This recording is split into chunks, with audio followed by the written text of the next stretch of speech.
Jumpa lagi dengan saya dalam keris dari masa ke masa. Selamat malam, salam budaya, rahayu. Kali ini saya ingin bercerita tentang sebuah pengalaman yang mungkin bisa dianggap sebagai hal yang mistis. Pada tahun sekitar 2010, saya memang sedang menggarap sebuah buku yang sebetulnya sudah saya mulai 2 tahun sebelumnya. Dalam jenjang waktu yang cukup panjang itu, saya masih mencari bahan-bahan pelengkap, tentunya tentang keris yang memiliki attachment yang akurat, lampiran yang akurat. Karena bagi saya, keris yang disertai attachment atau lampiran keterangan itu lebih membantu untuk mendapatkan interpretasi maupun data yang tepat. Saya berpendapat bahwa menangguh keris dengan sekedar dari pengalaman melihat atau niteni kalau bahasa Jawa sering menyebabkan timbulnya perasaan sangsi. Apalagi jika seseorang yang menangguh itu jam terbangnya belum tinggi serta pengetahuan atau wawasannya hanya sedang-sedang saja. Karena bagaimanapun seni tangguh adalah subjektif, sering jauh dari akurasi. Sebab pengalaman atau experiences seseorang dan intelijensianya itu tidaklah sama. Apalagi keris sifatnya multitafsir, termasuk pada pemahaman gayanya, pasikutan, dan titik-titik pemandu tangguh, tanda-tanda tangguhnya. Itu banyak sekali yang harus dimengerti. Nah, sebagai contoh ya, pernah kita 5 orang berkumpul lalu dibagi secari kertas kosong, kemudian masing-masing diminta menuliskan tangguh, keris yang disodorkan di meja, ya. Ternyata kelima orang itu memberi jawaban yang berbeda-beda. Itulah sebabnya saya selalu mencari attachment atau lampiran keterangan dari sebelah keris untuk supaya dituliskan di buku itu menjadi lebih kuat. Pada suatu siang, saya mendatangi rumah seorang kolektor yang hebat ya. Koleksi kerisnya banyak dan kebanyakan berasal dari Keraton Surakarta. Beliau memang selalu hati-hati atau selektif ya dalam memilih collection itemnya. Beliau juga sangat akrab dengan tokoh Javanoloh bernama Panembahan Harjonagoro atau Gotik Swan. Harapan saya mengunjungi rumahnya adalah untuk mendapatkan bahan tulisan. Memang buku yang saya susun menjadi lambat karena tuntutan prinsip-prinsip kuriositasnya yang harus tinggi. Artinya principle of curiosity-nya harus tinggi.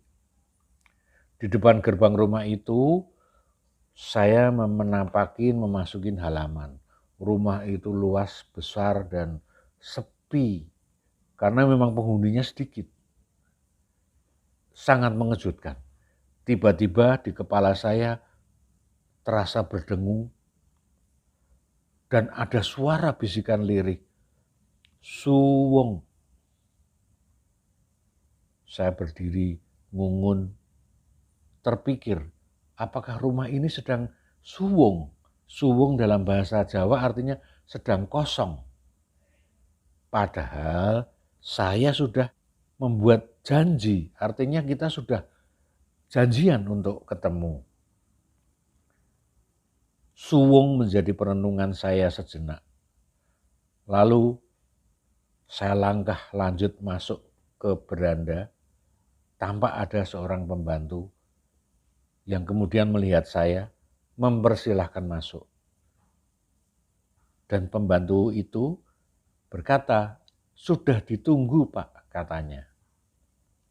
Nah, ternyata kita sudah bisa bertemu, ngobrol-ngobrol panjang lebar, terutama tentang aktivitas yang berhubungan dengan keris.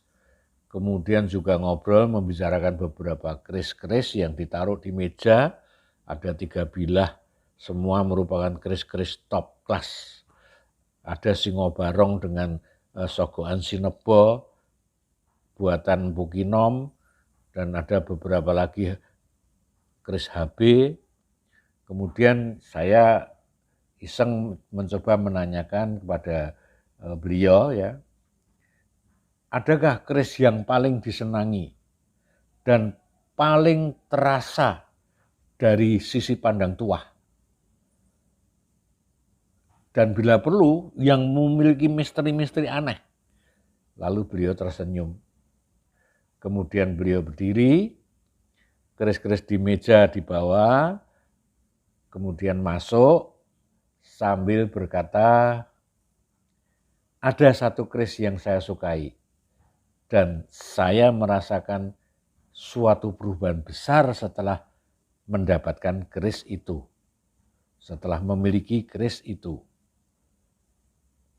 Beliau ke dalam, sebentar kemudian keluar, mendekap sebilah keris dengan singep hijau.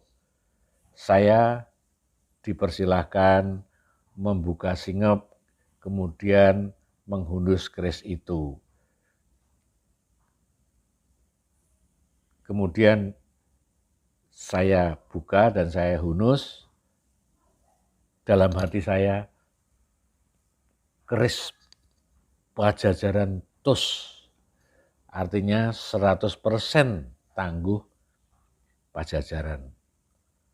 Lalu segala keterangan beliau tuturkan ya, keris itu berdapur brojol dengan motif pamor walang sinundukan. Artinya belalang yang dirangkai dan ditusuk-tusuk seperti sate. Dari situ saya melantur, pikiran saya jadi ingat makanan khas berupa belalang di daerah Gunung Kidul. Pamor walang sinundukan itu adalah simbol kerezekian yang tiada henti. Kalau mengacu pada mantra kawilujengan Sastro Jendrahayu Ningrat atau kejawen ya, itu berbunyi seh ing Allah rejeki lumintu datan ono rote. Jadi dari kasih yang maha kuasa, rejeki itu terus saja tanpa surut. Pada singepnya kain pembungkus itu ada bordiran kuno bertuliskan huruf Jawa ya. Jika dibaca adalah Kanjeng Kiai Mahesa Lurung. Warangkannya Timoho Kendit, temu gelang, simbol dari jangkep atau kesempurnaan itu kenditnya.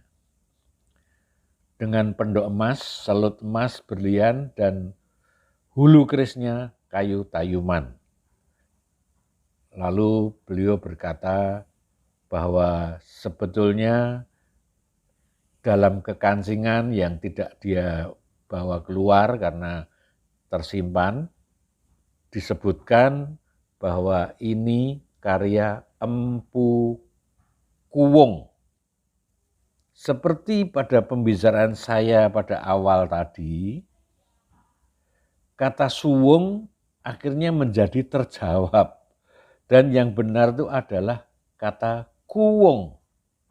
Jadi saya di pintu masuk sudah disapa oleh sesuatu yang memberikan satu kata yaitu kuwung, tetapi saya mendengarnya suwung. Bahwa kepekaan itu akan melahirkan suatu interpretasi yang kemudian secara mistis menjadi kenyataan, itu sering terjadi. Artinya, saya mengunjungi rumah itu, yaitu bertemu dengan Empu Kuwung. Dapat melihat, menanting karyanya, karya Empu Pejajaran yang sangat kesohor, dan ternyata bukan mengartikan rumah yang suwung atau kosong penghuni. Nah, setelah saya selesai mengambil fotonya, kemudian matahari juga sudah mulai terbenam, saya beranjak pulang, berpamitan, saya melangkah keluar, sesampai di gerbang yang tadi saya mendapatkan bisikan suwung, tiba-tiba kepala saya berdengung lagi. Seperti pada saat datang. Dan bisikan itu berulang lagi. Kuwung di telinga. Saat itulah rupanya saya sedang dituntun memasuki dimensi tertentu.